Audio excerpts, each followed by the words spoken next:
It is the Worldwide Sports Radio Network.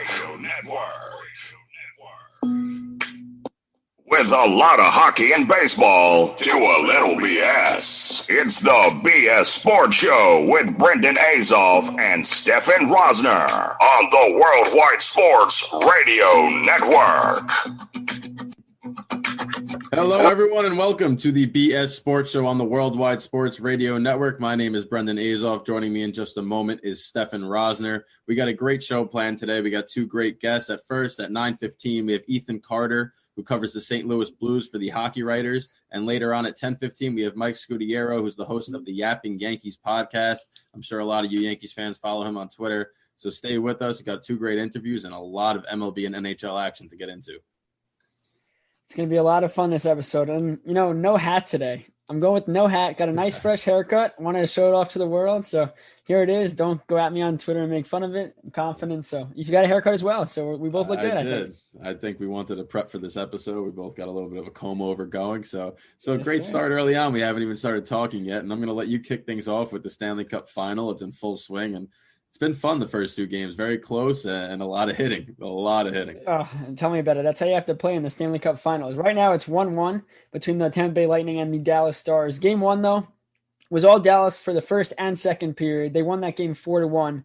Khudobin starts 35 of 36. Heavy hitting, like you said, though, 56 to 50 bolts. I mean, you got to lay the body. You have to do it to, you got to do it. But the Lightning dominated in the third period. And, you're waiting for this team to wake up. They had one day off. It's tiring, get back into the swing of things in a big game. They outshot the Stars 22-2 in the third period. 22-2. And Khudobin stands tall is what he's done the whole entire playoff run. I want to talk about Alexiak's shot in that game. Defenseman, man. We see so many defensemen they could score too. It's not just the offense, and it was a snipe. But, is this a case of the Lightning being tired in game one? And you looked at the Islanders when they had one day off compared to the Lightning, I think who had 6. And the Islanders got killed. It was 8-2. Very embarrassing. But after the game, John Cooper said, we just took advantage of a tired team. And then we see, that same thing happened to them. They have one day off, no travel involved because they're already in Edmonton. But the Stars had 4 days off, and you saw them get off to a really slow start. Then they had 4 or 5 shots in the first period. They got maybe a little bit in the second, but they finally woke up in the third. It was just, too much to get back from. And Dallas really controlled that game. But, Brennan, on to game two, a much different story. Yeah, the game two was a much different story, especially with the start. Obviously, like you said, Dallas came out in game one and really got on Tampa Bay, and in game two it was the opposite way. But the one thing that was constant was the hitting, and there were 106 hits combined in game one. There was 101 hits combined in game two. So the physicality in this series has been phenomenal to watch. But Tampa Bay, 3 goals in the first period, 2 of which came on the power play. And their power play was, I think, 0 for 14 going into that game over the last 14. They've been struggling, and they said they made adjustments, and they were evident early on. Braden Point and Andre Palat get the first 2 goals, both on the power play, and Kevin Shattenkirk adds the third. And when the period started, it looked even. Dallas had a great chance with Radulov, and you were like, okay, maybe Dallas is for real. They're going to take over this game too. And Tampa Bay got an early power play, capitalized, and just used that momentum early on. But the rest of the game was a little more up for grabs as Dallas scored the next 2, wound up losing 3-2, which I want to say I called that score. I said it would be an OT, but I did get the final score right. But the unnecessary penalties were really what did Dallas in this game. And I watched it, and Klingberg scored, Janmark scored, so 2 guys that have been very prevalent for Dallas throughout. And it was interesting to watch the game unfold because you're sitting here going, Tampa Bay looks so good, but Dallas is able to control it and bounce back. And I think this series is going to see a lot of that, where you're going to have a lot of momentum swings, and whichever team can capitalize the most when they have momentum is going to be the team that's lifting the Stanley Cup at the end. Yeah, just go back to game one real quick. The goals that the Stars scored, Vasilevsky did not give up a goal like that at all in the round against the Islanders. I was watching going, oh, if only I had done that, games 2. It was crazy to see that, Vasilevsky, as good as he is vulnerable. One shot snuck underneath his arm. Very hard save to make. But that's a save that Vasilevsky made every single night against the Islanders in those wins that they had. So it was very interesting to see how, this Dallas Stars team is for real. I think, I really want the Stars to win for Pavelski. It's been such a long time. He comes to this team after leaving the San Jose Sharks, and you're just like, okay, let's get him a cup. Another reason, Khudobin. Yes, Vasilevsky's your number one. He's been excellent, but a guy that led the league in save percentage at .930, has never started in a playoff game. He's a career backup, comes in and gets the jobs done. They're in the Stanley Cup Finals. For him to win, I mean, you just love it. You know, you can't call the Stars really an underdog because they came close. You know, they've been a good team, but it's the fact that I don't think many expected them to get past the Avalanche. Many didn't expect them to get past the qualifying rounds, and just the fact that they're there. Tampa, you expected.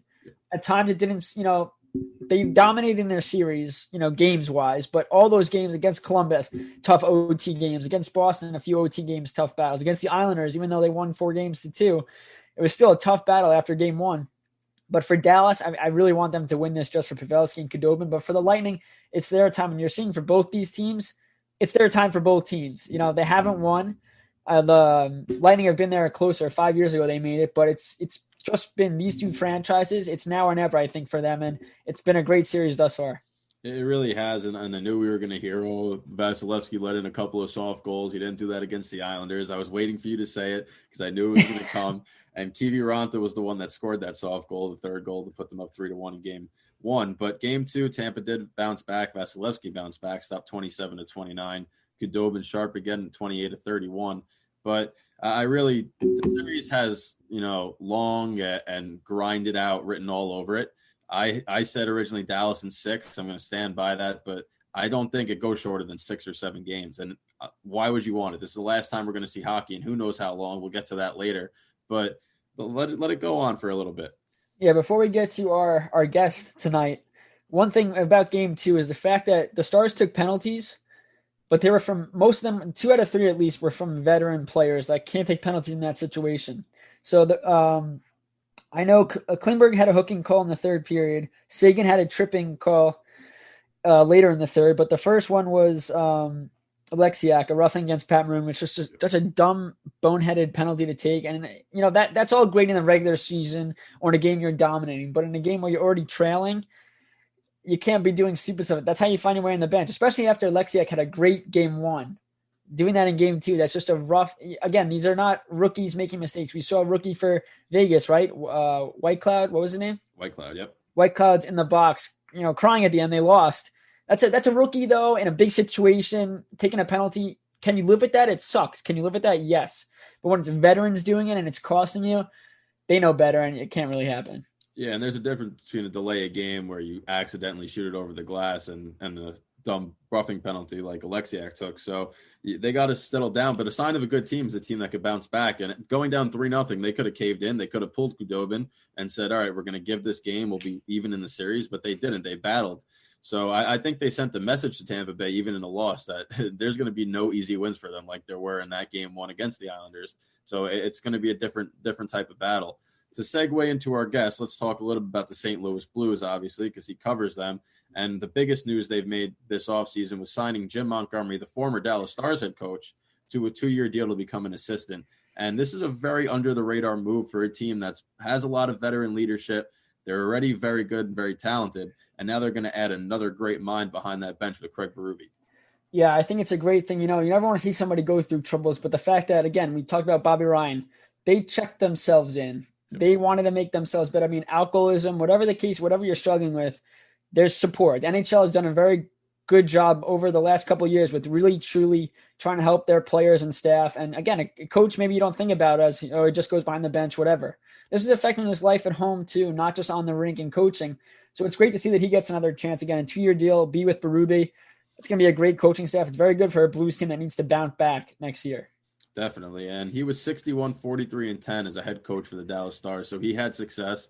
Obviously, he was in college and the NCAA before that. So somebody that made that leap, it's not an easy leap to make. A lot of coaches wind up going back and are not successful, but he has been.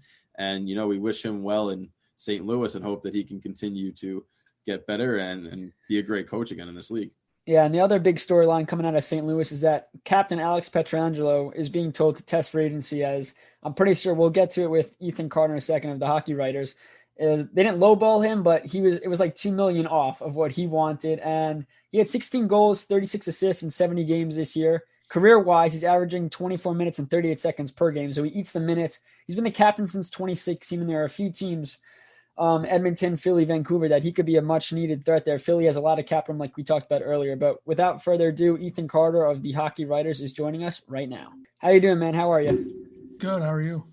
Good. All right, so we'll get right into it. So first, what do the Blues have to do to get back to Stanley Cup contention?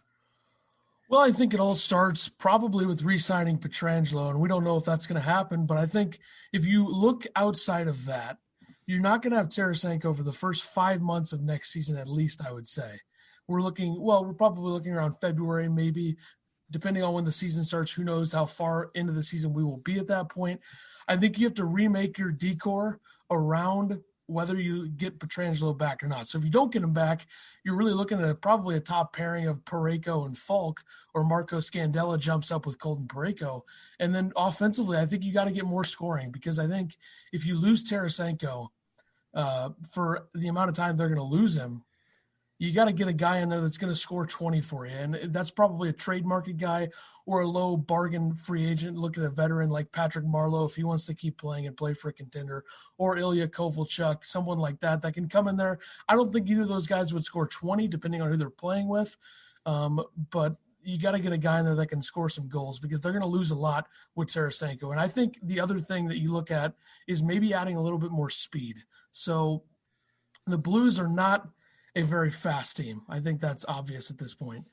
If you get a guy in there like Jordan Kyrou, who's a big prospect who played some big minutes for them this season, you get a guy in there like that can skate on that third line probably. I think that would help. But it's all going to start with whether they re-sign Pietrangelo or not, and really how Binnington plays will be a big part of that. Yeah, I completely agree, and you kind of segued into our next one for us. With Jake Allen now in Montreal, the Blues have kind of solidified that this is Jordan Binnington's team.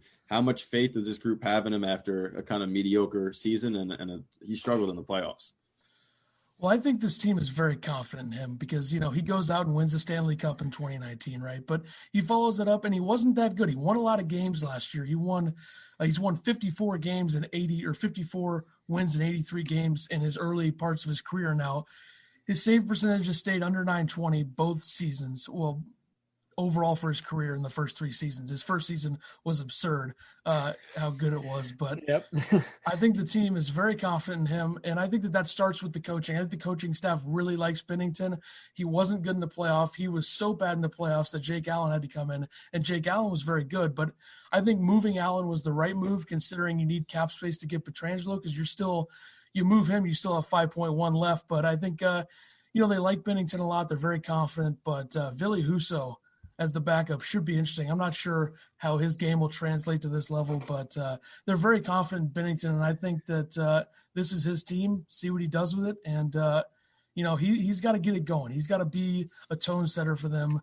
They aren't a team that's going to blow you out of the water like a Tampa Bay Lightning would, but he's got to play well next year if they want to have any chance in what's going to be a very competitive Central next year. Do you think in the playoffs it was more maybe he had a little bit of an injury, or just a mental thing where he just wasn't seeing the puck well and his confidence kept going downhill as he played more games? I think it's definitely a confidence thing with him, because you look at him, he kind of seems like he's a very confident guy. Some people might pass that off as cocky, but he's very confident in his ability. And I don't know, I think it could have been a situation where players were starting to figure him out. There was a lot of defensive breakdowns as well from the Blues in that Vancouver series, but I kind of feel like he might end up just being a very streaky goaltender rather than being a star that he could have become after the run in 2019. But I think it's probably a confidence thing, as well as the fact that maybe teams are starting to figure out his weaknesses a little bit more now than they knew back then. Yeah, I mean, you see that in most sports, and we talk baseball later on in the show, but a hitter that comes up that no one knows anything about, they may struggle to get him out, but then after 1 year, it's like, all right, we know that he can't hit the high fastball, so we throw that, and they beat him. I mean, the same way in hockey, where you don't really know what Binnington's weakness is. He hops on the scene and is just absolutely incredible, but now you look back and tape and go, okay, maybe high blocker side's a weakness, and then they shoot there, and he's got to adjust. So hopefully next year, though, he adjusts for this team, because it's his team, like you said. Absolutely, yeah, you're right on that. Yep. So Alex Pietrangelo was told by the St. Louis Blues to test free agency. They seem to lowball him a little bit, which usually happens in a free agent negotiation process. Is there a chance he wants to return to the Blues, or is his time there finished? So I approach this 2 different ways. I think he absolutely would like to return if it's possible, But it's very hard for them because you look at their free agency. They have Vince Dunn as a restricted free agent right now. I think they'd like to keep him despite the fact that he was very shaky in the bubble in Edmonton in the playoffs. But, I don't know if it's the right move for them to not try to get him on a discount because they do only have $5.15 million in cap space right now. Obviously, they're going to make moves to try to get more cap to get him, but you look at Roman Yossi's contract. Roman Yossi just won the Norris last night. He's making $9 million. I'm not going anywhere near that. Like, I think Pietrangelo and Yossi are very similar. I think Yossi's a little bit better. Obviously, we've seen that over the last couple of years. And Pietrangelo is playing some of his best hockey. He played some of his best last season. But I think anything above like 8.75 is probably my limit. I don't think I'd go higher than that. And I think they're right to try to kind of get him on a discount. And I think that, honestly, I think they've seen some of his best hockey already. So how far do you want to go? Do you want to cripple your team for the future? I'm not so sure that they want to do that, but I'm not going anywhere near the $9 million that Yossi got. So let's say that the Blues, get the cap space to sign him back, but it falls through and they can't. You mentioned Ilya Kovalchuk getting a score with Tarasenko going to be out, but who would be your top? Again, there's no Pietrangelo. Who would be the top player that they go after then with all that money that they have? Well, I think their first priority is likely to try to get Vince Dunn back on probably a contract that's sitting around $3 million a year, I would say, for a young D-man who's shown a lot of offensive potential. But I think if you look at the free agency market and how that shakes out, it's kind of weak defensively in terms of the really high-end guys. I mean, Torrey Krug is there. That's a guy that they could possibly look at, get another offensive guy in the back end. Now, he's not going to be as good defensively as Pietrangelo is, which is what makes this so hard, is because Pietrangelo is a very sound player in all phases of the game, all three zones, 200 feet. He's very good on both ends, and he was very good offensively in the regular season. But, Torrey Krug's not really good enough defensively.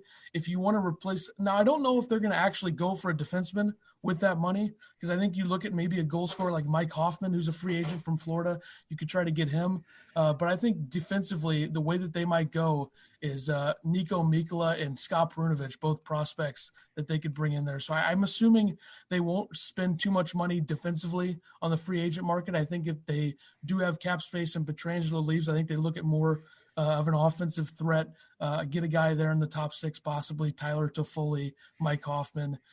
Taylor Hall is a massive long shot. I don't see that happening at all. But that's just the way that the way they operate is very conservatively. So I think that they would not really try to get another high-end D-man like a Krug, who's one of the better ones in this market. Lastly, before we let you go, why do you believe Jim Montgomery is a perfect fit alongside Craig Berube on this coaching staff? Well, Jim Montgomery has a lot of experience. I mean, he was 61, 43, and 10 with Dallas. He was very good there. Obviously, he had some problems that arose during this season. And I have no doubt in my mind that the Stars would be in the same spot right now, no matter who the coach is. Now, that's not to take anything away from Rick Bowness. He's done a great job. We all know that. He's a very experienced guy.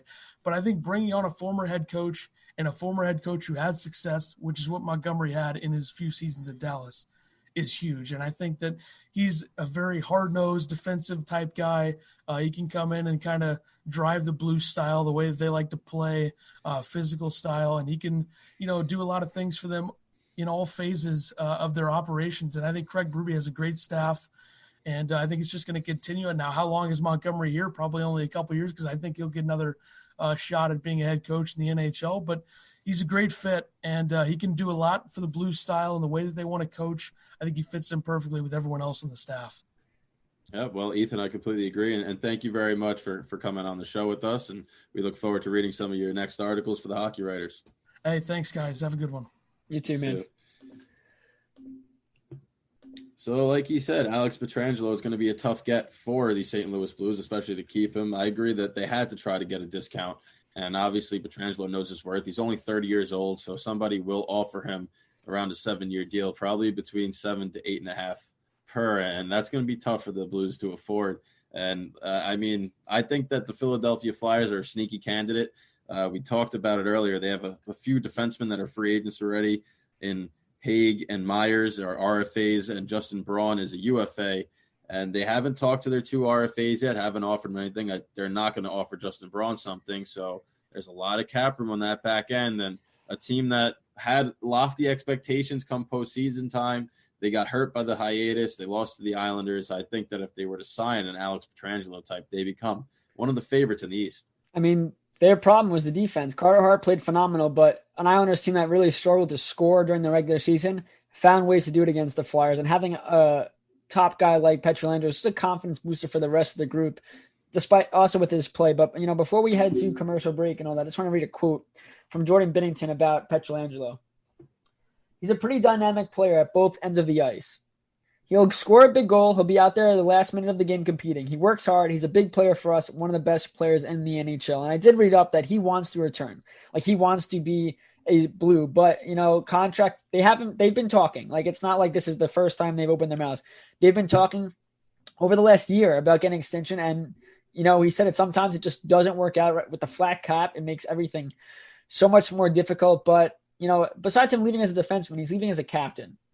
And, he's a leader, and, we see it as a business. Hockey's a business, but taking the captain out of a room where he helped the team come back from being in the basement of the NHL to winning a cup for the city of St. Louis, I mean, that holds a lot. And to have a guy go because, you don't have the money or, you can't work something out, it's a tough pill to swallow for Blues fans and his teammates. Again, it would be hard for him as well. He's played his whole career with St. Louis. So, again, it's a tough thing. I would like to see him return. I don't want him to go to Philly because it makes the Metro just that much tougher. And, I mean, as a Ranger fan, an Islander fan, It's going to be hard as it is. Now you want to stockpile the toughest division in hockey even more. I mean, the Flyers can do it. They should because they really need defense. That's their last pretty much piece. They got a great goaltender net. They got the scoring. They weren't really awake in the playoffs, but they have it. It's there. Now they just need a little bit more from the defense, and that would be a nice finishing touch. But, I mean, Edmonton as well, their problem is defense. They got Draisaitl, we'll get to later. McDavid. I mean, they have other depth guys that go around them, but they contribute. It's a problem is keeping the puck out of your own net is how you win in the NHL, and he'll help them as well. I agree. And Edmonton, they have to go full out to get Pietrangelo. That's one of their biggest needs is defense, and he's one of the best defensemen in the league. When we come back from this commercial break, we're going to dive into the NHL awards, the Islanders elimination, and a lot of other stuff around the NHL. And please stay tuned because I got a lot of beef with the Hart Trophy nomination and winner. All right? Stay tuned. It's the Worldwide Sports Radio Network. You're listening to the BS Sports Show on the Worldwide Sports Radio Network. All right, everyone. Welcome back to the BS Sports Show. And we're going to dive straight into the NHL awards, which were announced last night before Game 2 of the Stanley Cup Finals.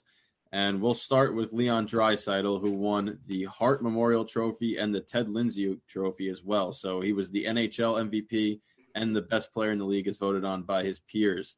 So a great night for Leon Draisaitl, a great season. I will say that 110 points, 43 goals, 67 assists. And I'll let you touch on it before I run on my little 30-second rant of reading off the advanced analytics over here.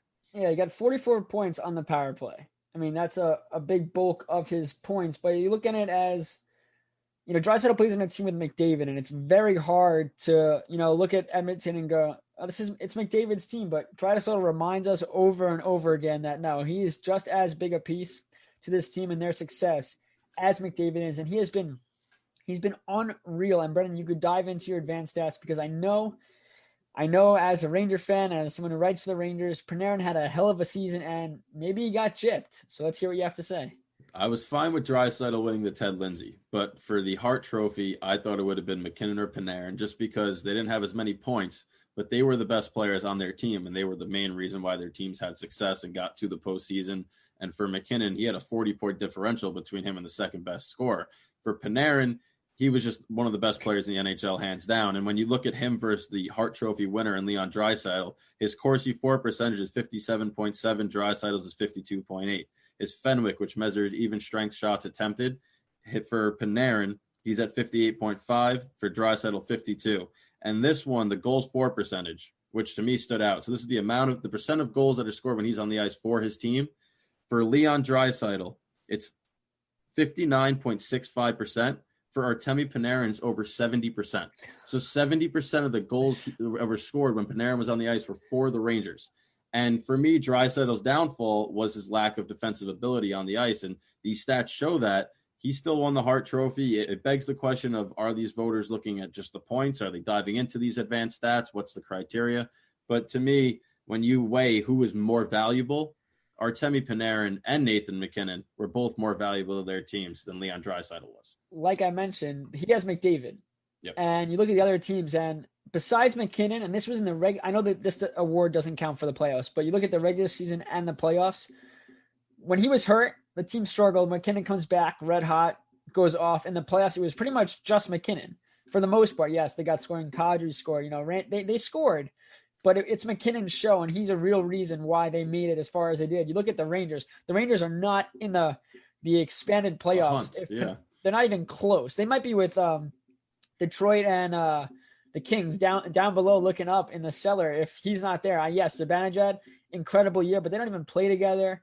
And Panarin he signs over at what, he get 11 something a year. Yep. They can make money, and he did not disappoint. And he was not the only reason, but the main one. He was the main reason why this Rangers team got a chance to play some. Their postseason run wasn't that far. It was valuable experience. Valuable experience. They got on the golf course rather quickly, so it's good for their game. Mm-hmm. But yeah, Panarin, I agree with you that Panarin should have won that award. You said, did they look at the advanced stats? Clearly they did not, because if they looked at the advanced stats, they would see that Panarin had the better stats, but they elect to go with Draisaitl. And at the end of the day, we don't have a say, but we could talk about it.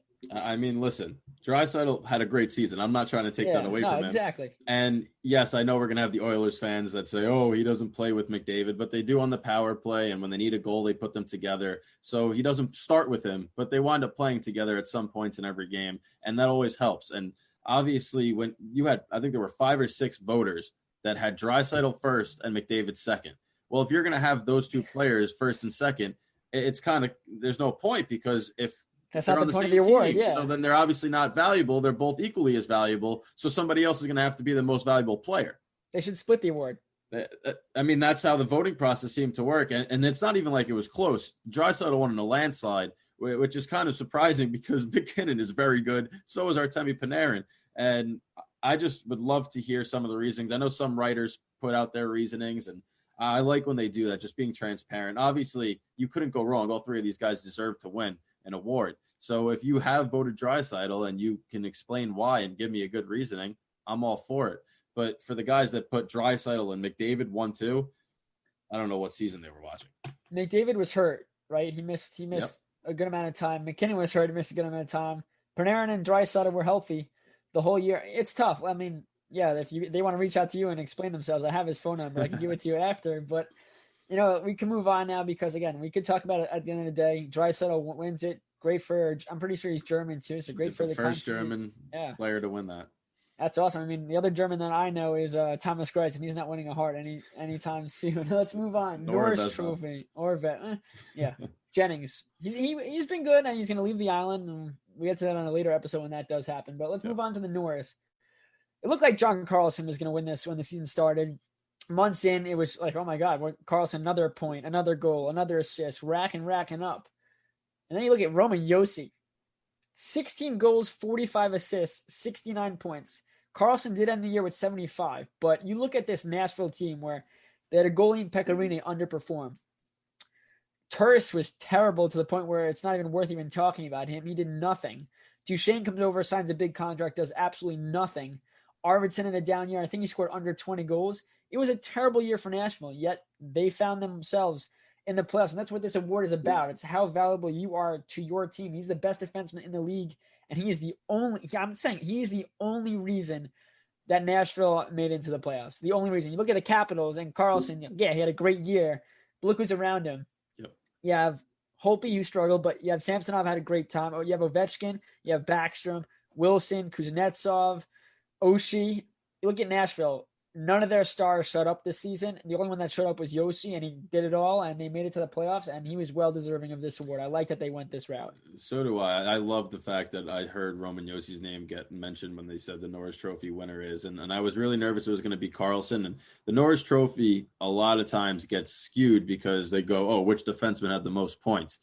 It's about defense. It's the best defenseman in the league. And Roman Josi, exactly. If it was the best offensive defenseman in the league, sure, go most points. But Roman Josi was a phenomenal offensive defenseman as well as defensive defenseman. And like you said, he's playing top minutes. He's always out there when Nashville needs to stop on. And for me, he's the last 2 or 3 years been one of the smoothest skating, best defenders in the league, and now he finally gets his recognition. So all-around game for a defenseman, Roman Josi this year was the best one, and they got this one right. You just want to hope that next year he doesn't have to be this good. Yes, he's going to be this good. He's consistent, but if Nashville doesn't wake up again next year, I mean, with the guys they have, they should be. I know Pecorine may be on his way out sooner than later, but Saros is a great backup, 5'11". Shout out to the small goalies. Always love doing it. But it's like, yes, Josi deserved this. I have no problems there. Carlson, great year. Nothing. I mean, I don't know how much these awards weigh on you. Like, did Carlson go in going, well, if I didn't win this, then, I hate my life. Screw Ovechkin. Like, he's not definitely not. That, Panarin, there was posted on his Instagram him playing pool during the award ceremony. That's what he did. He should have been kicking like cardboard boxes and with his knee, just getting the work in there. That'd have been great. But yeah, Josi, well deserving. Let's move on to the goaltenders. The Vezina. Stefan's favorite award. Here we go. You look at these, and obviously there's a few goalies that could have won this, but perfect choice was Connor Hellebuyck. 31, 21, and 5, 2.57 goals against average, 922 save, 6 shutouts on a Winnipeg Jets team that started the year off losing Bufflin. He's gone. They struggled defensively, but didn't matter because Hellebuyck was ready to go each game, helping them make the playoffs as well. And you look at the other 2 goalies who were up for it. You have Andrei Vasilevsky, who's playing in the Cup Finals right now. 35, 14, and 3, 2.56 goals against average, 917 save, and 3 shutouts. And then Tuukka Rask, who was on the best team in hockey when the regular season came to close, the President winners, Boston Bruins, 26, 8, and 6, 2.12 goals against average, 925 save, 5 shutouts. But take Hellebuyck and put him a lot higher on this list because Vasilevsky plays on one of the best teams in the NHL, maybe of all time, the way last year with the points that they got and their runs they went on. You look at Tuukka Rask with the Bruins, the best team. I mean, it's not even close to the skill around them that he had to face. I mean, a few years ago with Gibson on the Ducks, got held up every night was, he's got to stop 55 or 60 shots for them to even get a chance. And he had incredible numbers. So you got to give credits to those guys. Hellebuyck battled this year. They faced a lot of adversity, this Winnipeg Jets team. And really, Tampa and Boston did not. They have amazing stats, don't get me wrong, but Connor Hellebuyck had a phenomenal year and did it with a lot less talent around him, which is why he is deserving of the Vezina. Yep, and shout out to the American goaltenders right there. Connor Hellebuyck getting a Vezina trophy. And I will say this. I thought that Tuukka Rask was going to win this award, and then I kind of dove into the numbers, and I believe that because Yaroslav Halak played so well under the same defensive structure and everything that Tuukka Rask did, that kind of took away from his merit in this award. Not in the playoffs, no. But during the regular season, they won, was it the Jennings with the best duo, right? Yep. They won that award, and rightfully so. They were both fantastic. But I think that because the backup came in and played equally as stellar as the starter did there, it didn't do him well in this vote. And because Connor Hellebuyck was their only option, and he was basically their best player from start to finish this year in Winnipeg, he was the rightful winner for the Vezina. Yeah, I completely agree. And let's move on to the last award, the Calder Trophy. Brendan, you could kick it off. 2 amazing, young, offensively, but also defensively talented defensemen are up for the Calder, and, your man wins it. Well, I thought that Cale Makar was going to win it from the beginning. Just the way he came into the postseason last year and played, unreal. That was a goal. His first goal was crazy. Smooth skater. His shot's great. And you play alongside McKinnon, and that you have that safety valve when you could just move the puck to somebody that could also carry it. And he just plays with amazing confidence, 12 goals, 38 assists, 50 points on the season. And the runner-up was Quinn Hughes, and he gave him a run for his money. Finished with 53 points and played well, but did play in 11 more games because Cale Makar missed time with an injury. So Cale Makar was the right choice, and shout out to whoever gave Adam Fox that one first-place vote. Adam Fox deserved it. Another great rookie season there. The defense in this league, young and good. You talk about the award. It's not the best offensively talented defense when you talk about the Norris. It's defense. And for these young players, especially the defense that we see with Quinn Hughes and Cale Makar, I can't even talk to the extent of their vision. Yeah. When they make the key plays in the defensive zone, but their vision to look up the ice. I mean, Fox include him as well. Their ability to get those passes across the ring to their guys in split seconds, not even thinking at all, is so impressive. It's phenomenal. And the thing is, they're so young that they're going to be around for the next 10 to 15, maybe 20 years playing. And again, young talent is something that this league is getting faster and younger as the years go on. To have 2 guys like that who are playing very well. And what are they? 23 maybe? Maybe I think they're younger than that. 23. These two will definitely, again with Fox, will be running. I guarantee McCarr's going to win a Norris when it's all said and done. Hughes will win a Norris, and we can even see Fox I winning will it. But I will say this right now. I think that in on the record, future, on the record, 5 right years, now? on the record, 5 Right. years from now at the earliest, because I want to give myself a little leeway. The 3 defensemen who finished in the top 4 for the Calder Trophy will be the 3 finalists for the Norris Trophy. I think you're going to see a Norris Trophy where it's Kel McCarr, Quinn Hughes, and Adam Fox are the 3 finalists. All right, you heard it here first on the BS Sports Show. I'm telling you. 9:46 p.m. on September 22nd, 2020, Eastern Standard Time. Play this clip back in 5 years. If that happens and I don't have a job in sports by then, God bless. Well, at least you would have gotten this right.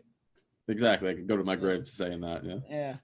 Well, let's get on to some crazy news. And, Gary Bettman's, you love him or you hate him. Most people hate him. I think they had fake booing when he spoke. It's just something he walks up to the podium and goes like this. Like he knows it's coming, and it is what it is. Commissioners get a lot of heat in sports. He's done a great job, though, with the bubble and everything they've done this year. But he wants to play 82 games next season, Brendan. But wait, he doesn't care when it starts. Now we're looking at, it's going to seem like it's either going to start the beginning of December or beginning of January. And this is a sport that goes from September, you have preseason September, season starts in October and goes to April. So November, December, January. That's 6 months before playoffs. I had to count. I'm sorry. That's 6 months. I still count on my fingers. 6 months though, before playoffs. So you're going to start the season in January. You're going to have, it's going to go to when it's going now. But that means, when are you going to get back on track for hockey season being October to April plus play? You will never. No, if you continue to at do least this. 5 years. I think personally what they should do is, given the fact of how successful I think this was a success. 0 positive tests. You did a great job. Give the players the time off. Do a shortened season. We saw a shortened season after, what was it, 20? The lockout? Well, after the lockout, yeah. We saw a shortened season, 41 games, where everyone's like, oh, it's not going to matter. It's stupid. Same thing with COVID. Like, it's the COVID Cup. But at the end of the day, it wasn't. Who's thinking about that right now, about the lockout? No, you just thought that, okay, the Blackhawks won. It was the Blackhawks that won? I'm pretty sure. Yeah, I'm pretty sure they had one. like a 23 point game point streak that year, too. Crazy, but right now, you have to think back and go, oh, yeah, they only play. It doesn't matter at the end of the day. I think that if you continue to do another 82 games in playoffs, that's now your hockey season is now this summer. Yeah, that becomes the interesting point now. Are they willing to alter the season? It's always been September preseason, October, and then you go until June. Are they willing to push it back since they've had success, right? I mean, people are watching it in the summer. You're already in the warmer markets. So are you willing to alter that? Is that a possibility? Because the only way you can get 82 games in, if you start at the end of December, early January, and that's if you start then, is you're going to go through the summer and then you're going to have to do it again.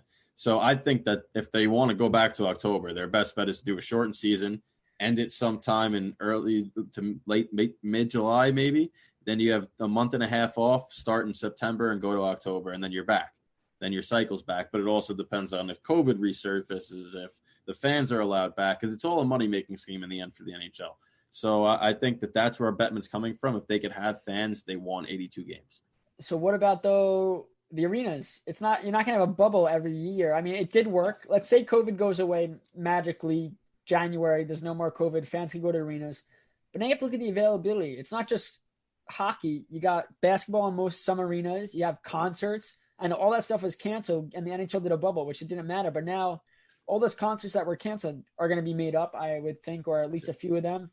Now you got to go with the league and the other sports. If you keep it back into October until April, May, June with playoffs, then, it lets the venues figure out, okay, when they can do their concerts, when they can do that. But if you're going to try to squeeze in 82 games, that's less off days. That's less time for the arenas to make more money. I really think that 41, it sucks. We want a full season, don't get me wrong, but given the situation and the finances, and also I think if you're going to try to do 82 games in that span, if you're going to try to rush it, less off days, all that stuff, you're going to see injuries rack up. You're going to see these things. I mean, you look at the NFL right now, they didn't have a preseason. Now everyone's just dropping. Everyone's hurt. I mean, I know the Giants, 49ers, people are just dropping like flies. And obviously for us, we don't think preseason's that important, but it's the amount of playing. We saw, which we'll get to now, the Islanders got eliminated in 6 games, but they had some injury scares that happened. You know, you're telling me now that you're going to have a guy come off injury who had a broken wrist, we'll talk to in a second. And now you're going to put them into a full 82-game grind again rather than giving them the time off. The only reason the NHL was able to do this is because the players bought in to leaving all their families, the bubble life, which other sports, we're talking later, baseball, they don't want to do that. Basketball was really against it, but they did it anyway. Football, you can't. All the sacrifices they made, that way the NHL could play, but also for the NHL to make money.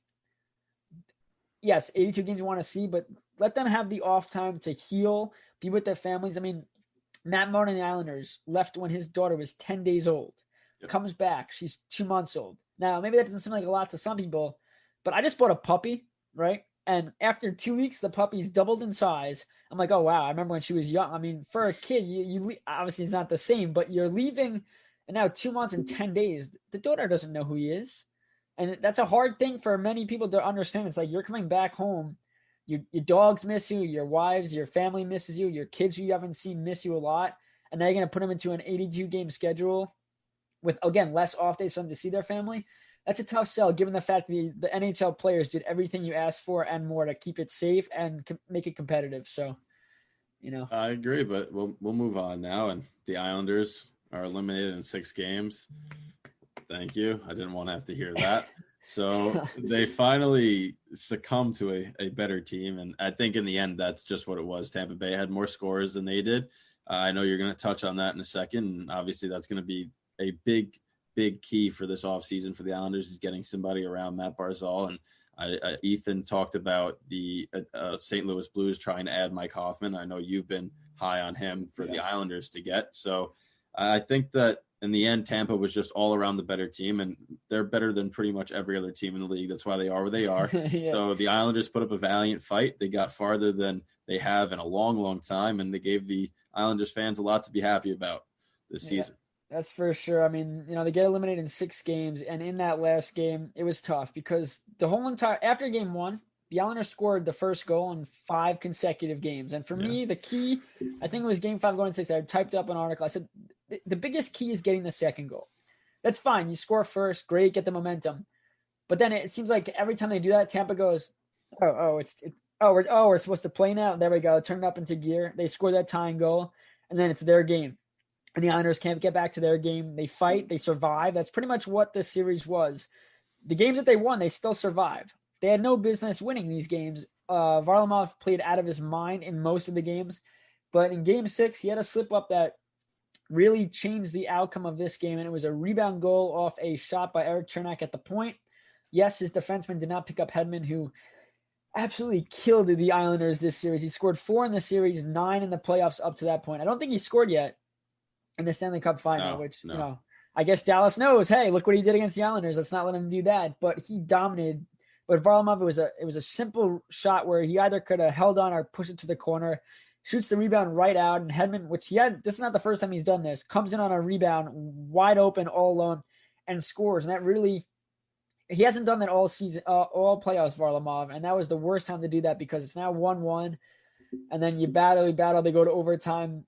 Cirelli wins it on one of the, I don't want to say lucky because they made a great play to get there, but the shot goes off the far post, rolls under Varlamov, hits off his skate and goes in. And you watch the replay. Cirelli celebrates when he hits the post. It's not actually in yet. Then he's looking, goes, yeah, scored. And there goes the season. It was a tough pill to swallow. But like you said, the Islanders lost to – there's a reason why Tampa's in the Stanley Cup Finals because they are one of the best teams in the league. The Islanders did not have the same offensive prowess that they have. They didn't have the offensive scoring from the defenseman group. Vasilevsky's in a league of his own. Well, he's with, Hellebuck and Rask up there and Gibson, but Varlamov played out of his mind. All the credit to this team for fighting, but 2 key injuries happened in this series, and unreal what hockey players are just built. We talked about Carlson a couple years ago playing with a broken ankle in the playoffs. It's just a different breed of human beings and players. Pelech missed game 6 because in game 5 he broke his wrist.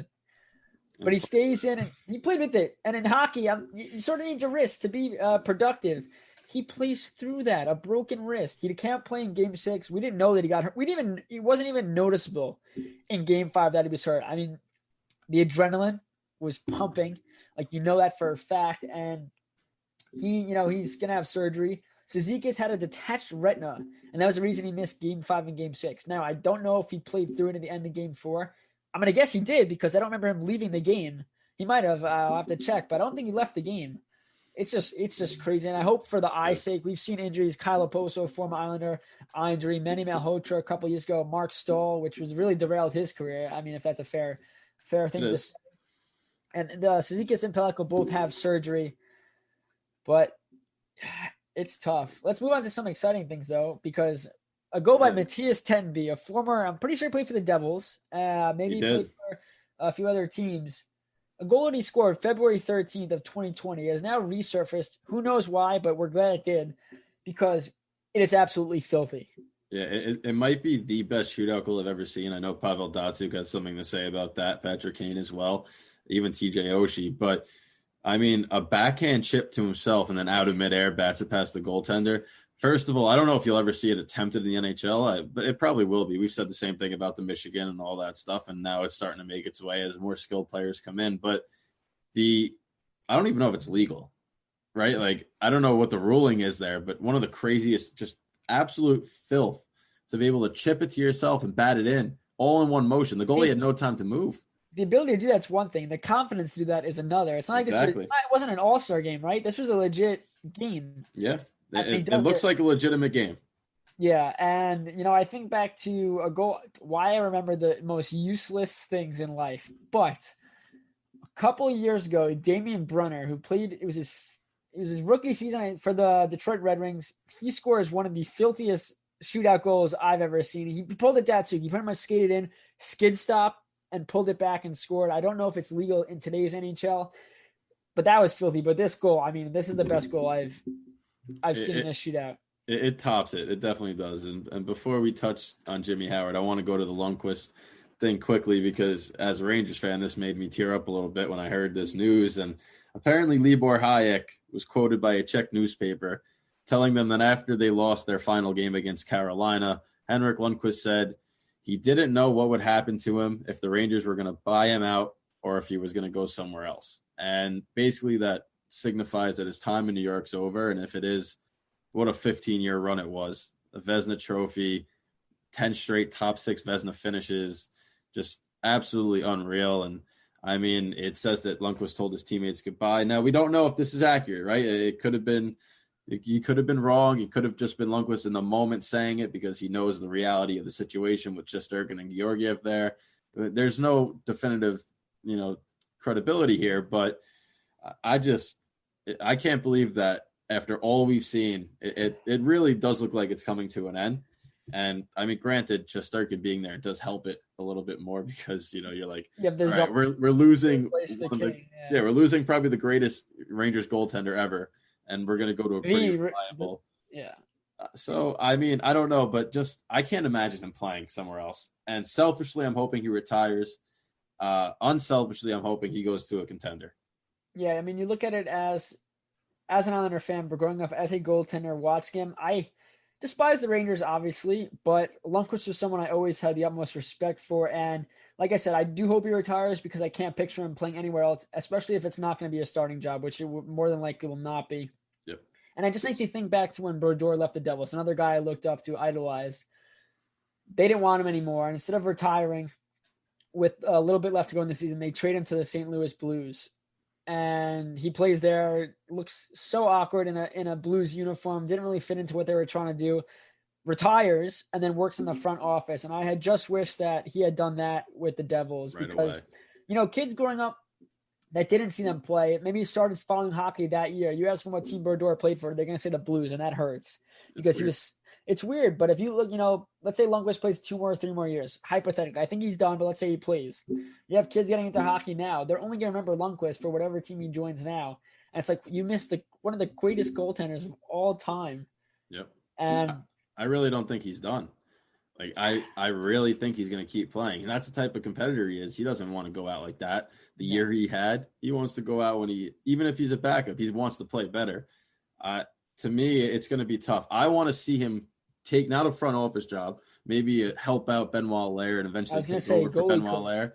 Because you're telling me if the Rangers wind up winning a Stanley Cup in like a couple of years from now, and he's a goalie coach and he gets a ring because he's part of the team, you put him on the float, lifting a cup, regardless of whether he's the one that was playing or not, Rangers fans are going to go crazy. He should just come back when that happens, but he might be in a wheelchair when that happens, Brendan. Like he's not that 40... old.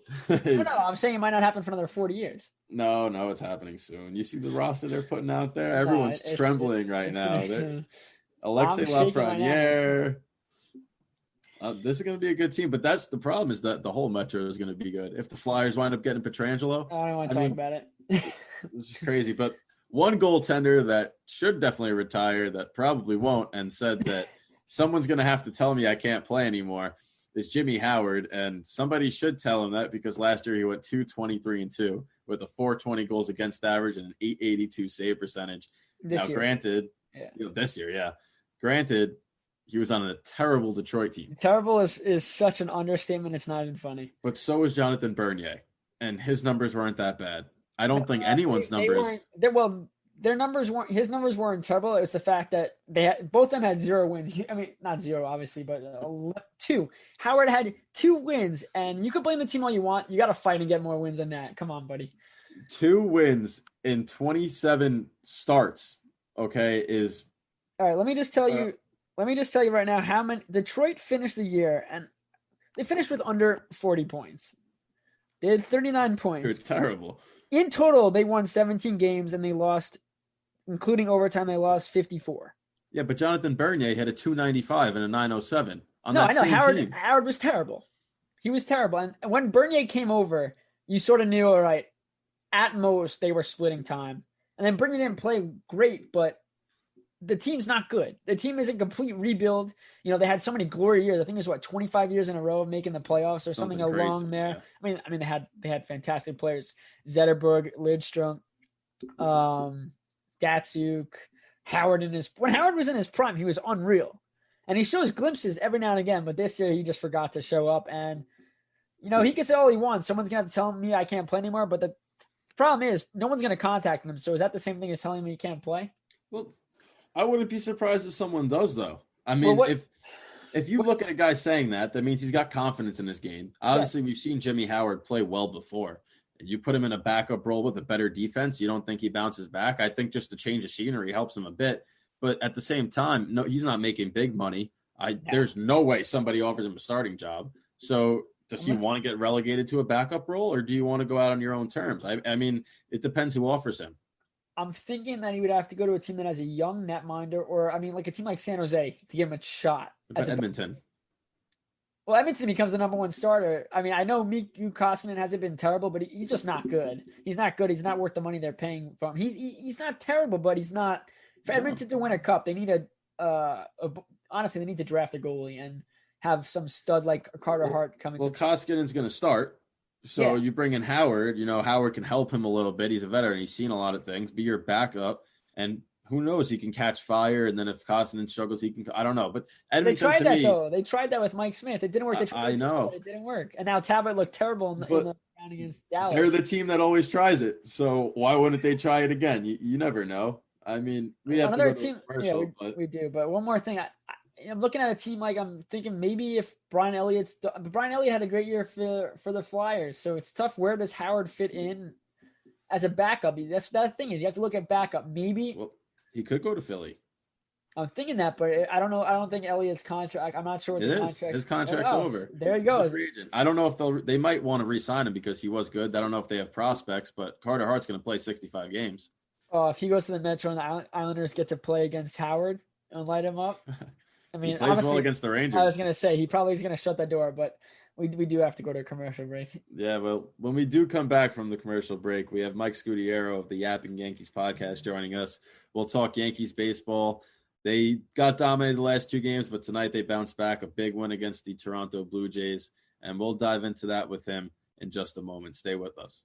You're listening to the Worldwide Sports Radio Network. You're listening to the BS Sports Show on the Worldwide Sports Radio Network.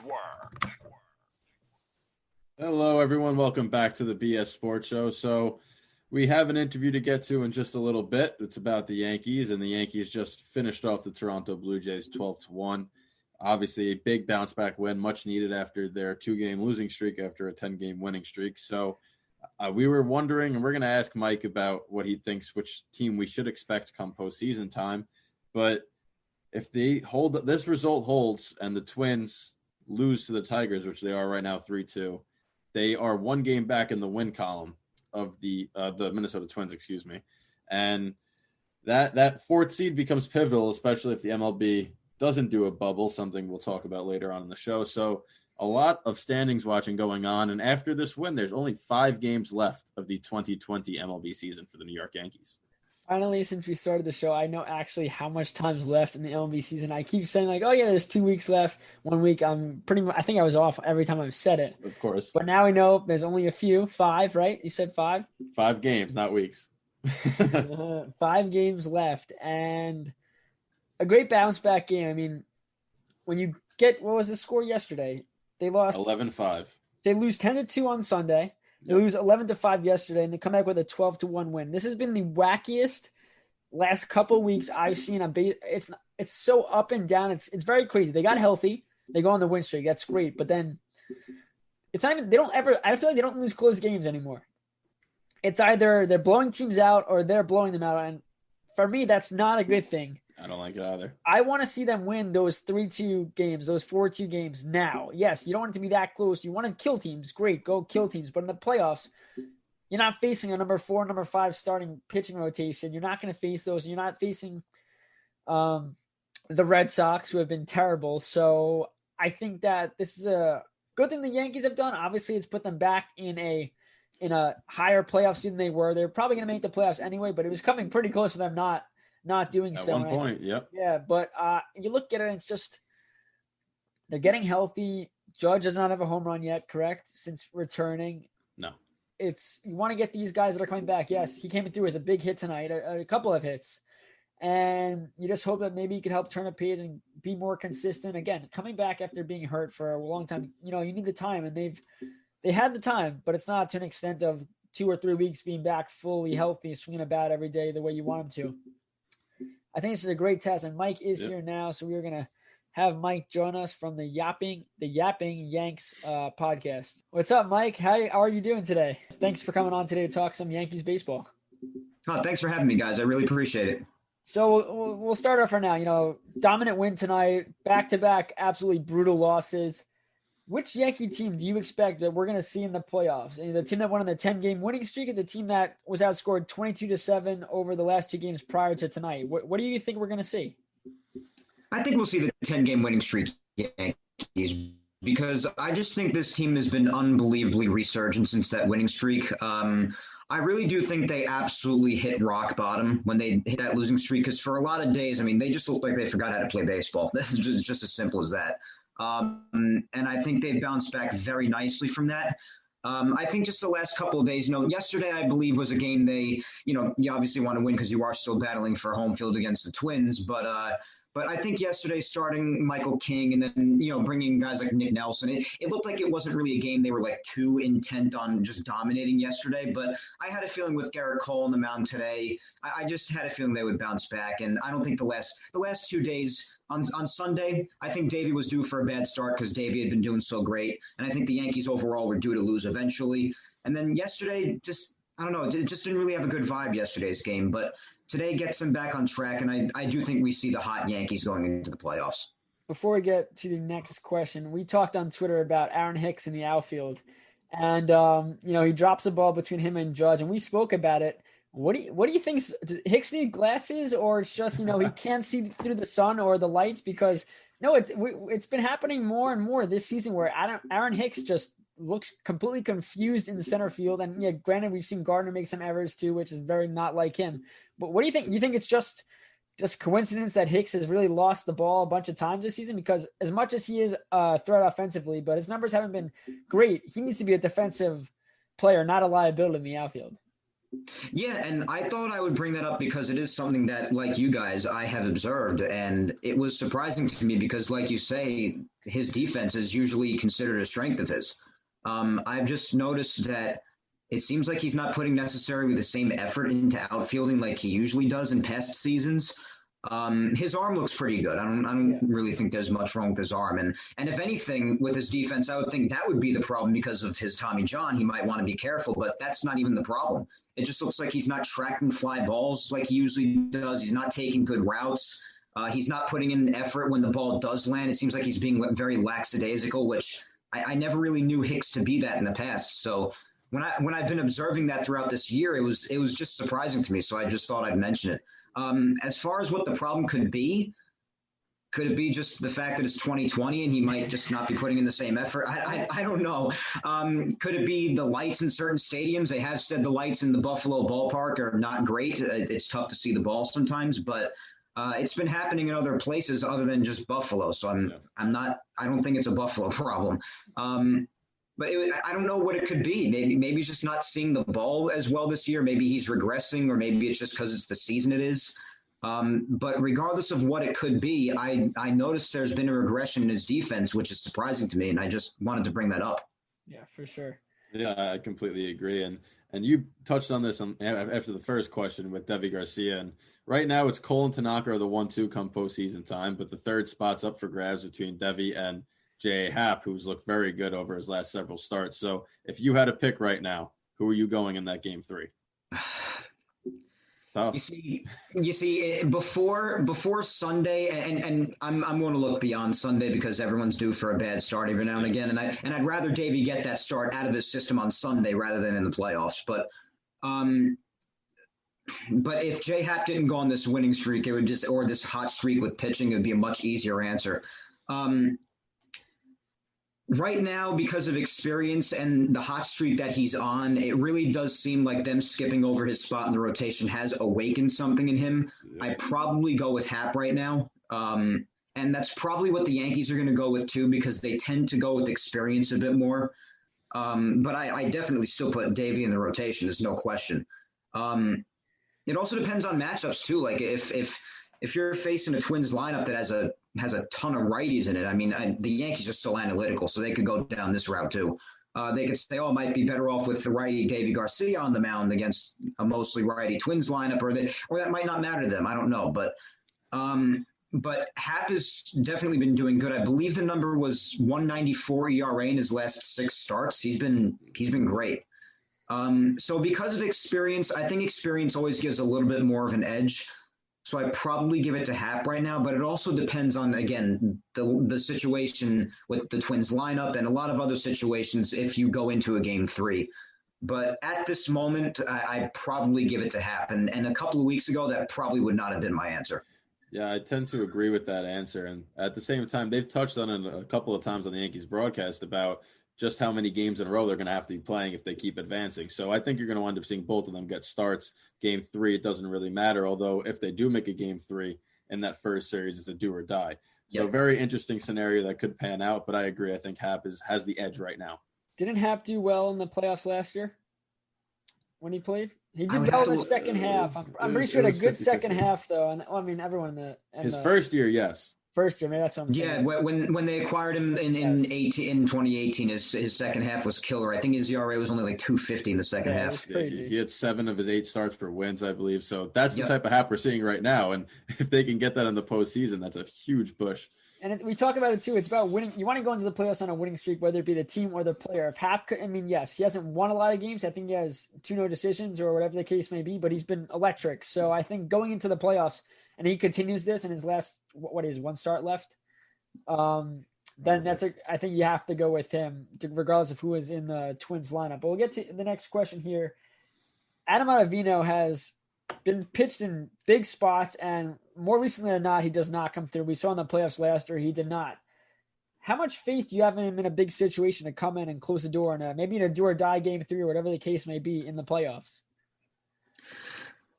I think you still have to go with him. I mean, I'm not as confident in him right now as I have been in past years, but right now I think if the situation were to come, you still have to give him it, because that's what he was brought in here for. I mean, Ottavino was brought in to be one of the big arms in that pen, and I still consider him to be that. He had a scoreless 9th inning, if that means anything to you, with the team up 12-1. I don't know, listen, he struggled a little bit this year, and I think if anybody's struggling this year, I'm willing to be a bit more lenient because of the type of season it is. But right now, because of the way Ottavino, we brought him in here to come into those big spots and get big pitches across the plate and get people out. So I still trust him to do that, yeah, because at the end of the day, he still has a slider that moves like a frisbee, and he still has a really he has a two-seam fastball like almost none I've ever seen. The guy, the thing with Adam Ottavino is that right when he has it or doesn't have it based on how the pitches move, because it's kind of tough when it comes to control with him, because I don't even think he has complete control over where his pitches go because they move so damn much. So I still trust him though, because he's still, even when he struggles, his pitchers are still filthy. And he's brought in here to get the job done, and I think he is. He's still one of those big forearms at the back end. So yeah, I trust him. If you trust him, we trust him. So that was a convincing argument there.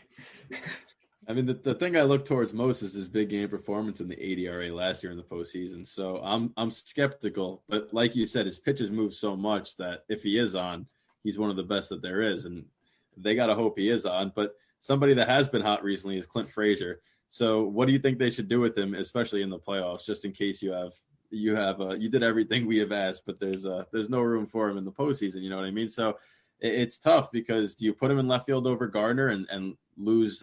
I still believe Gardner's the better defensive outfielder. I think what they're going to wind up doing is putting him out there and then defensive replacement later on. But what would you do with Clint Frazier? Clinton's got to be out there. He has to be. I agree. Without, there's three guys that I think without them, the Yankees would not be where they are right now. And even going back to last year when it comes to one of these names, DJ, Voit, and Clint. Those are the three names. If you had to pick them, the Yankees would not be where they are right now without any of those three guys. Clint Frazier's transformation, I want to call it, in 2020 is not only the most 2020 thing of all time, but it is so amazing to see. Clint has made such a fan out of me. I was always indifferent towards him in the past because I really loved his ability to hit, because his hitting was never the issue. Yeah. But I didn't like how he was in the clubhouse, his personality, and of course we all know his abysmal defensive struggles in the past. But I've always been a fan of his hitting, so I've always been indifferent towards him. But what he's proven that's possible out of not only an athlete, but a person within less than a year, really, because he was still acting the way he was last year until the end of the year. And it's only September right now. And the whole entire year that he's been here, he's been a new person. Personality-wise, he's been supportive of the team. He always gives these great answers that are most of the time very selfless, which was never the case in the past. He's always wanted to do just what's best for the team. I want to do this for the team. He sounds like much more of a leader now. He brought over his excellent hitting that he's always had, so that hasn't changed. And his defense, which I never thought it was possible to improve on defense that much, let alone within a year that much. I never even thought that was possible. So Clint has really impressed me this year. Gameplay wise, I think he has it over Gardner, although I have a lot of respect for Gardner. But I think he definitely has a position over Gardy this year, and definitely over Tauchman. Tauchman is getting beat on 90-mile-an-hour meatballs right down the middle right now. It's just not convenient for a playoff spot. So yeah, I got to give it to Clint. The Yankees are not where they are right now without him. I got to give it to him. With Clint Frazier, I don't know if this plays a part, but the fact that this virus hit and he decides, okay, I'm going to wear a mask, do you think it maybe opened his eyes to, being just a better teammate, a better person, looking out for everyone else? Because it seems to me that, he's wearing the mask. He's doing it. He said he wanted to do it to be a leader in, for young people to wear masks and all that stuff. But I think it really has affected and shown the growth in not just his ability. Obviously, we've seen what he's doing in the field and hitting.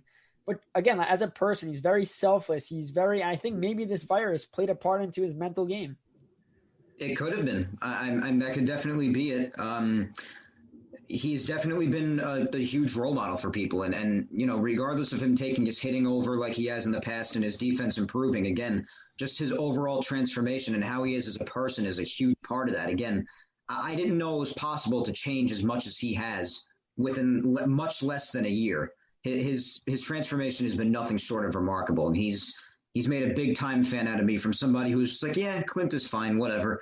Now he's made a big fan out of me, and I think it started off well, as you said, with him trying to be a role model to wear the mask. He's carried that through the entire season. It's incredible what he's done, what he's transformed into, how big of a role he's had with this team, and just how much he's changed. It's for anybody just trying to change in general in life. Clint Frazier really is just a fine example that it is possible. And not only is it possible, but if you work hard enough in a short window too, sometimes. Yeah. So before we let you go, one more question for you. Will Aaron Judge hit a home run before this regular season comes to a close? Yes, I'm sure he will. He seems to be heating up at the right time. He had 3 hits tonight. I think we'll be seeing a home run out of the big man before the season ends. Yes.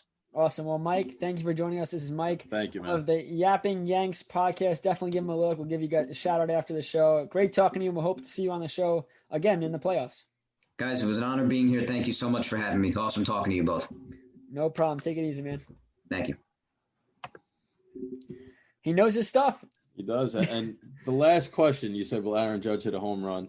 I know we put a Twitter poll out there as well, but I believe that the Yankees scored 12 runs tonight without hitting a home run. What? Which that doesn't to happen. me is mind-boggling. And Is that true? I think it's true because I know Higashioka had one that was called a home run, then ruled a double. So I want to say that they scored 12 runs tonight without hitting a home run. Which, if that's the case, that is a huge thing for the Yankees because most of the time it's home run or bust, and that's been their problem in the postseason. So if they can score 12 runs with all singles and doubles and a triple from Hicks, and by the way, Luke Voit, DJ LeMahieu, and Clint Frazier all 0 for 4 in a 12-run performance, that's scary. It's called depth, Brendan. Well, let's hope that depth stays. They did not hit a. They did not. There you go. Wow. And Hicks had a stolen base. Tumbling to second base is Aaron Hicks, the most athletic person I've ever seen. And but listen, the home run was a huge part of their 10-game win streak. Obviously got snapped by the Boston Red Sox, but they outscored the same Toronto team 43-15 in a 4-game set. It was the most powerful I've ever seen a team look. They had that 5 home run inning, 19 home runs in 3 games, which was an MLB record. Just an absolute walloping that was needed because the way that Toronto beat them up in Buffalo the week before that, they come in there thinking, okay, I know the Yankees are hot, but we took care of them. And they just absolutely showed them why the Yankees were the favorite to win the American League before the season started, and they're starting to regain some of that steam. As much as I love to see the home run ball, though, we just know in the back of our minds that come playoff time, you can't rely on the home run ball. And tonight's this is a win that is huge. Like you said, great pickup on that. 0 home runs. Their top 3 players in the lineup go 0 for. They didn't get a hit at all. Well, it wasn't the top 3, but their top 3 hitters of late, each one of late. That's what I meant. And they still find a way to get it done. Judge, though, 3 hits. He had a great performance tonight. Garrett Cole was Garrett Cole. He did give up a home run, but he's done that this year, though, and survives more often than not. So glad to see that he's going to hopefully go into this playoff on a bit of a very good stretch after really struggling for a couple of starts.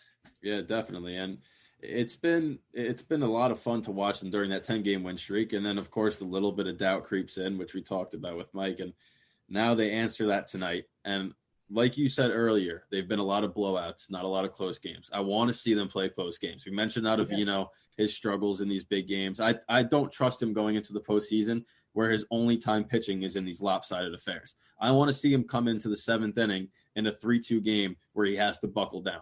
Like, that's where I think he's going to build it up. We know that Britton can do it. Chapman scares the hell out of me all the time. Chapman, though, is another guy that we really haven't seen get into those tight games. I know, but I trust him more than we've seen him do it before, right? Obviously, he gave up that home run to Altuve last year, but he does the job, okay? For Ottavino, when he was with Colorado having that breakthrough season, he still struggled a little bit in the postseason. He came here last season amazing. I mean, not awful. He had a 1.94 ERA, and then he comes to the postseason, and boom, looks like crap. So I don't know which one we're going to get. I'm hoping for the Yankees' sake it's the good one because last year when he struggled, Tommy Kahnle came in, and they don't have him now because of Tommy John. But we have a lot more baseball to talk about when we come back from this commercial break. We're going to dive into the standings. We're going to talk about the Mets. and just the bubble situation with Rob Manfred and how the MLB players are not really buying into it. So stay with us for the last 30 minutes of the BS Sports Show after this. It's the Worldwide Sports Radio Network. You're listening to the BS Sports Show on the Worldwide Sports Radio Network. Welcome back to the BS Sports Show, everybody, and we're going to do a quick little standings update around the MLB. And, you know, it doesn't seem like it's time to be watching the standings just 55 games into a season, but in a 60-game season, you have to be monitoring what's happening. And after the Yankees' 10-game win streak, they skyrocketed up to 5th, and they're battling the Minnesota Twins, who we told you are in a close game with the Detroit Tigers. They're still trailing 3-2 in the bottom of the 8th. And the Tampa Bay Rays lost tonight. They're 36-20. They still have the best record, but the White Sox are hot on their heels at 34-21. That AL Central is pretty good. Oakland 33-20. So there's a lot of good teams in the AL. You look at the NL, and that bottom half of that National League playoff picture is scary to think that those guys are going to be in the playoffs. You got the Miami Marlins at 28-27, the Cincinnati Reds at 28-28. The Brewers at 27-27. The Giants and Phillies are both chasing them at below 500. So the bottom of the National League is just a disaster, especially when you look at the American League. I mean, don't forget about the Mets. They're out of it. Yeah, they're out of it, which we'll get to right now. Just so, again, I feel like we say this every time. Grab the tissues. You know, they made it a little enticing that they might find a way to get into the playoffs, but it's just not gonna happen. They did win though, Brendan, tonight. They won. They beat the Rays. They beat the Rays, which is, you know, it's always good for the Yankees. What'd they win tonight? They won 5-2. Pete Alonso hit a home run, so that's a good sign. But again, this season's over, and it's a tough pill to swallow. But what are they right now? How many games back, Brendan? Before tonight, I know they were 4 games back of the second wild card spot before tonight's game. Well, they're 3 games back of Miami, so I would say 2 games back of the final wild card spot, but it's going to be tough because these other teams are. Again, it's not even about the amount of games back they are. I know there's 5 games to go, but they have to jump like 7 teams for it to happen. Let's say the Mets won out. The odds of the teams in front of them that 5 of the 7 lose, it's just not realistic. It's not a spot you really want to be in. And I guess the biggest thing for the Mets this year was the lack of rotation depth. You know, Syndergaard goes down, Stroman opts out, Porcello was terrible. I mean, it was DeGrom or not. We're going to spend a lot of time right now talking about DeGrom because, again, he has an incredible season yet again. He's going for his 3rd Cy Young in a row. We'll get to the Cy Young race in just a second, but he is on the year. He is 4-2. With a 2.14 ERA, 94 Ks in 63 innings. The team is 12-2 over his last 14 starts. He hasn't won 12. The team is 12-2, which means that does something because he's giving them a chance to win, which is something the Mets desperately need. And they've won. That was before his start on Monday, excuse me.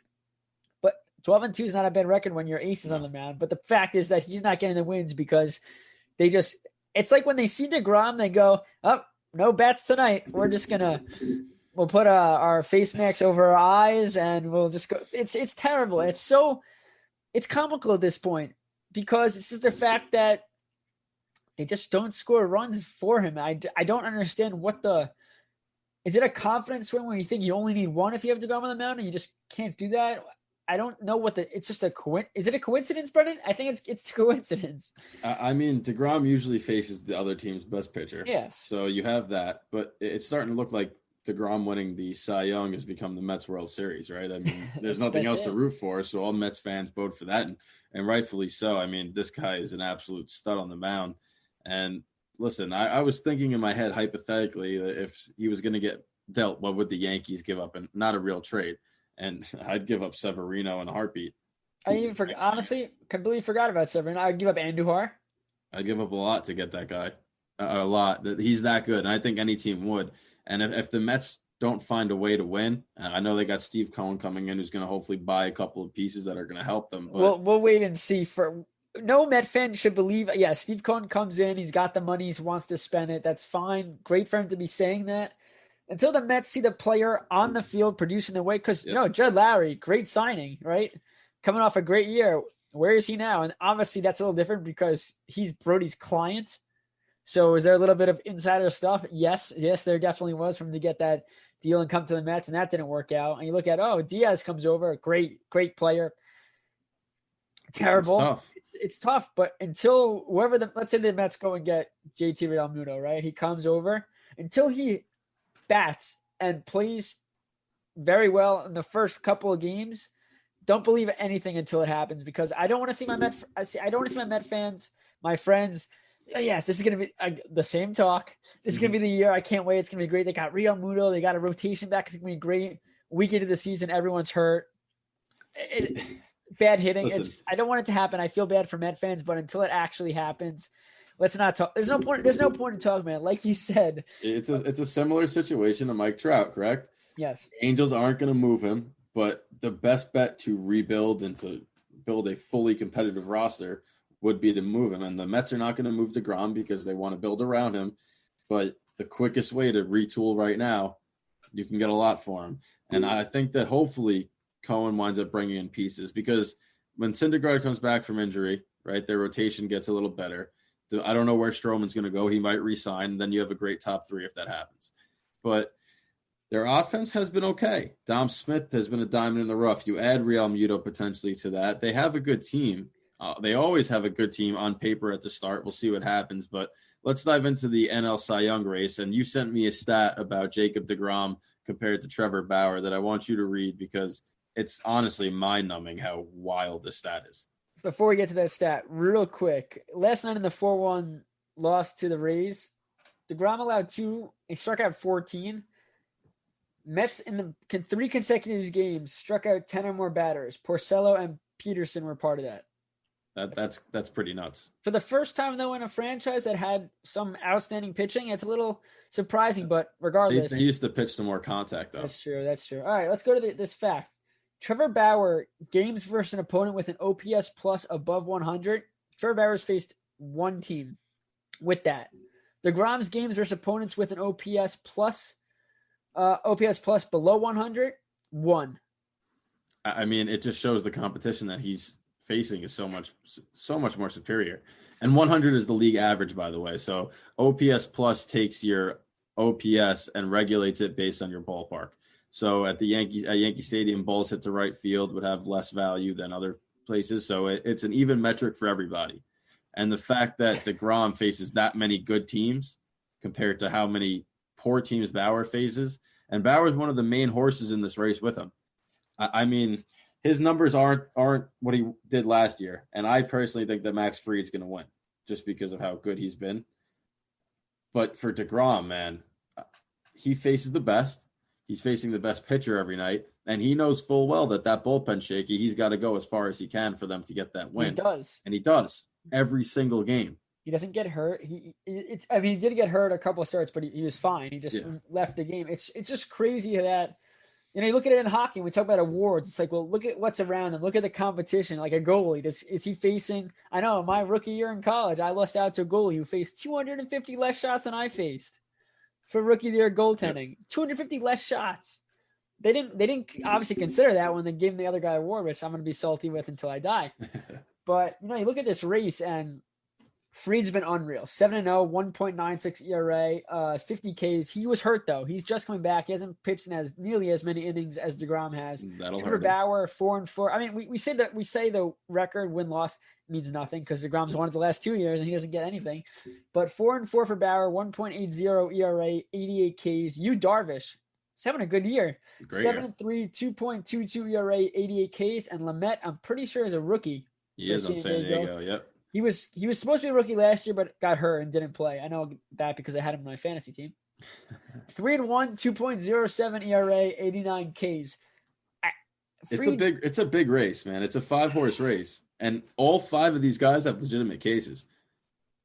I think deGrom just has the best case. That last stat shows you. I mean, yes, you would have to go through and look at everyone and their OPS plus, but the fact that it's just crazy. Continue. He won 2 straight already, so this would be his 3rd. So I feel like to win the 3rd, especially when there's 4 other guys that have a good case for it, you have to have an exceptional year.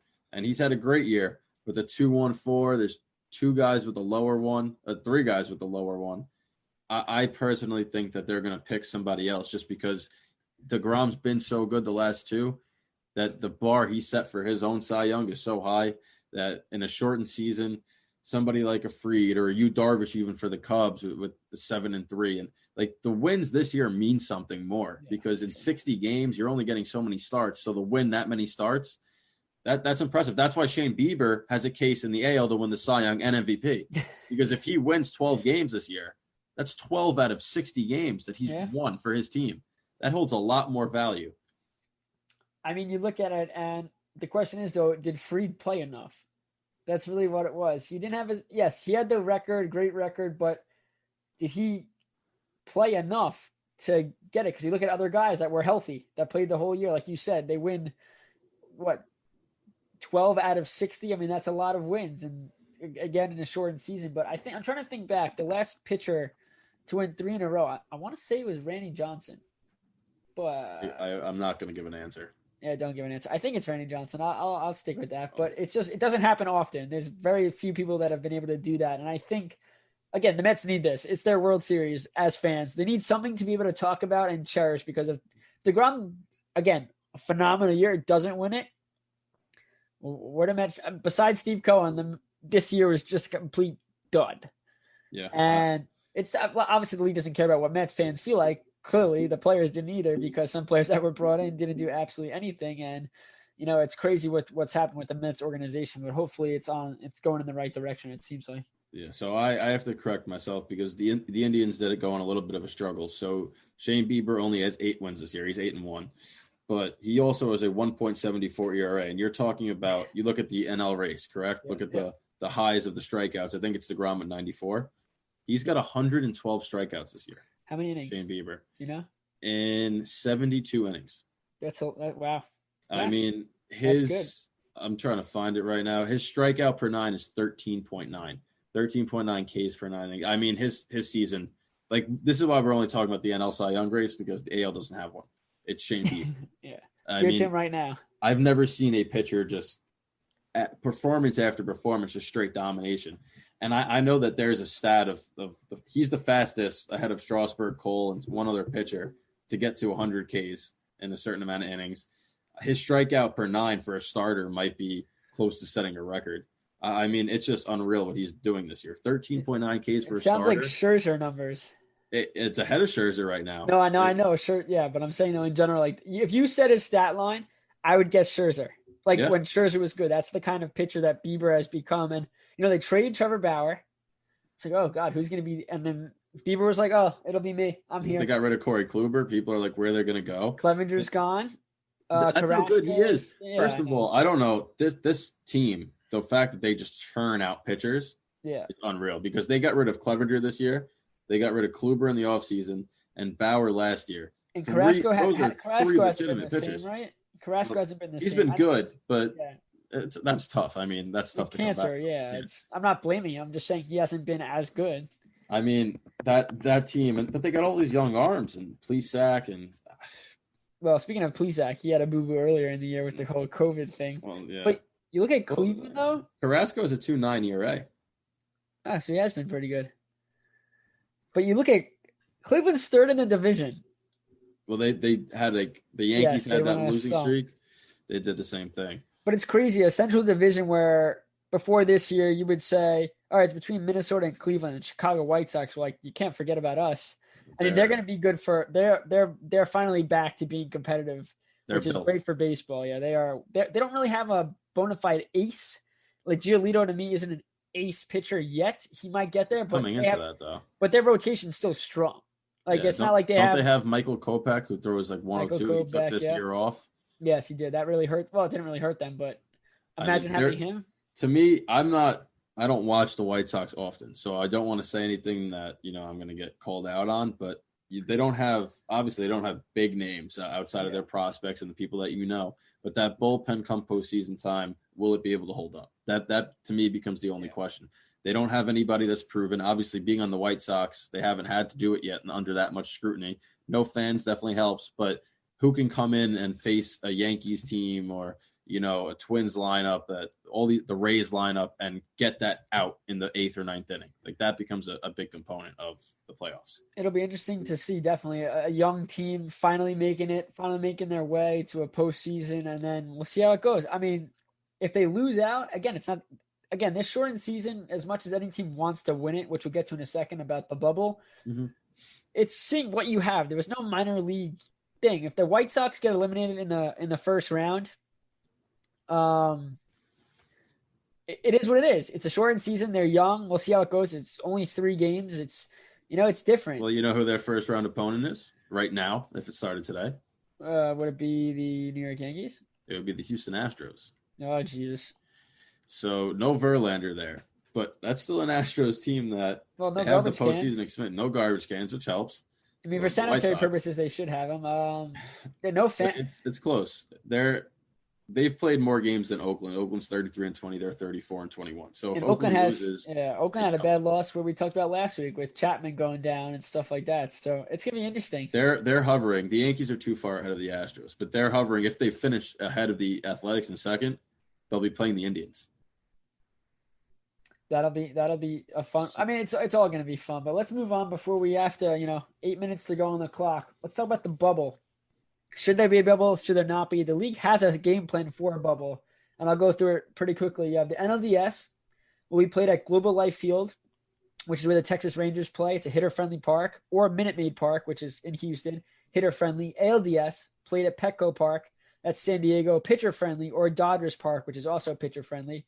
NLCS will be back at Global Life Field, ALCS, Petco Park, World Series, Global Life Field. The question becomes, what do the players think about this? Aaron Judge spoke out. I'm not going to read his whole quote, but he doesn't like this at all, Brendan. And, as someone who watches the NHL and, all that, I don't really care. Well, yes, I like Aaron Judge as a player, get me wrong. But they have to do what they have to do for safety. The MLB really messed up early in the year with the amount of lackadaisical efforts by teams that, great, you're going to miss your families. Guess what? Watch the NHL just did. I think they had another test of nothing. Well, they could bring their families with them. Well, see, yes, but they could do that. But at the same time, some players are like, well, we don't want a bubble. We want to see our families, friends. We want to do this. We want home. And yet the whole thing pretty much is home field advantage. Yeah, I agree, though. I think that plays a huge part. Just one minor correction. The NLDS and ALDS are going to be played at both stadiums. So they're splitting the games up. Okay. My apologies. And then it narrows down. But gotcha. The MLB put themselves in a sticky situation with this. They did. Because they didn't do a bubble to begin with. So now the players are used to this already. Why do we have to go into a bubble now?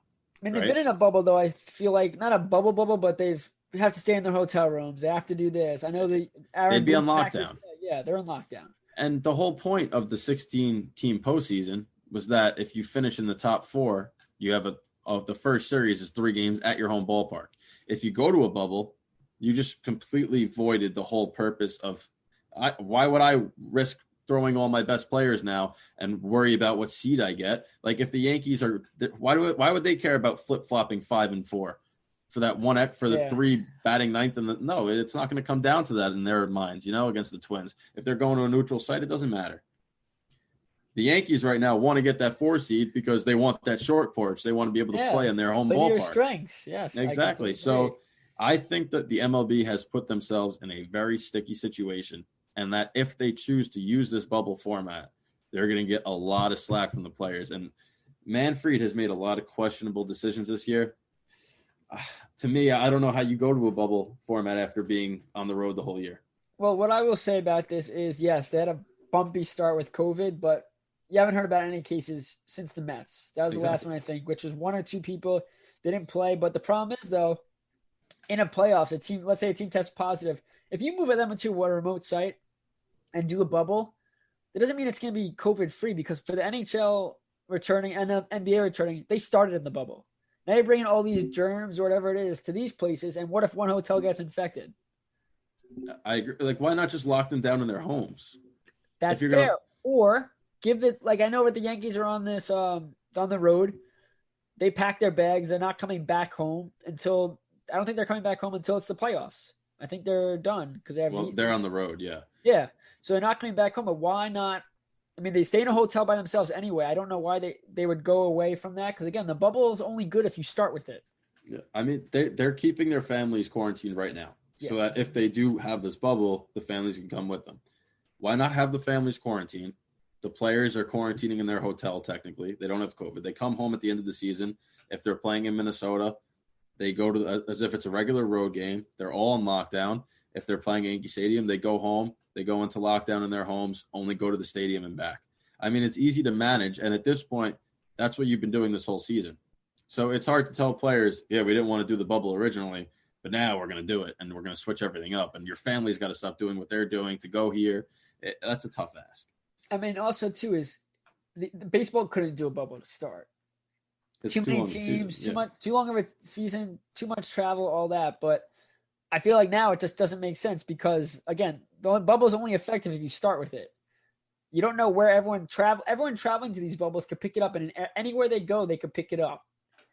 Even people that work for the teams or work for broadcasting, I know they haven't really been broadcasting from the games. I know, like the Yankees staff, they're not in Buffalo right now. They're doing it from Yankee Stadium, which is great. They got a big screen. But I mean, the last thing before we go is there's a chance that we can see fans back for the playoffs. And I mean, it's all indicative on how COVID-19 happens with a second wave coming, which people are projecting. But let's say Yankee fans want to go to the games and, oh yeah, we're going to be in a bubble.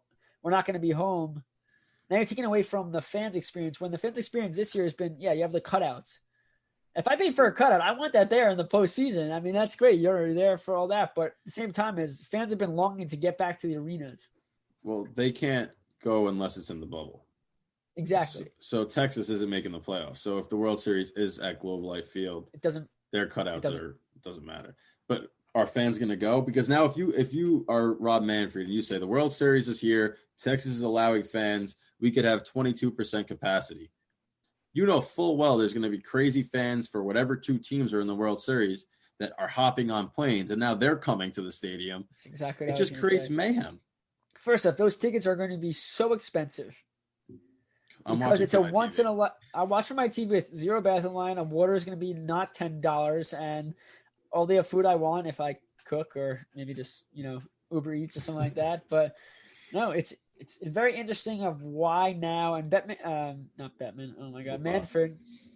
He's had a terrible go of things lately. First, not even with COVID, it was the fact of trying to get the game started again. It seemed on both sides. Yes, you have to be angry with the players too because they were being little selfish babies, and it's been tough since the beginning of the season. And now you're trying to do this. Players aren't going to be happy. If players aren't happy, we're just going to see more feud to go along with this dramatic season. It'll be interesting to see what they do. But the good news is the Yankees are going to be in it.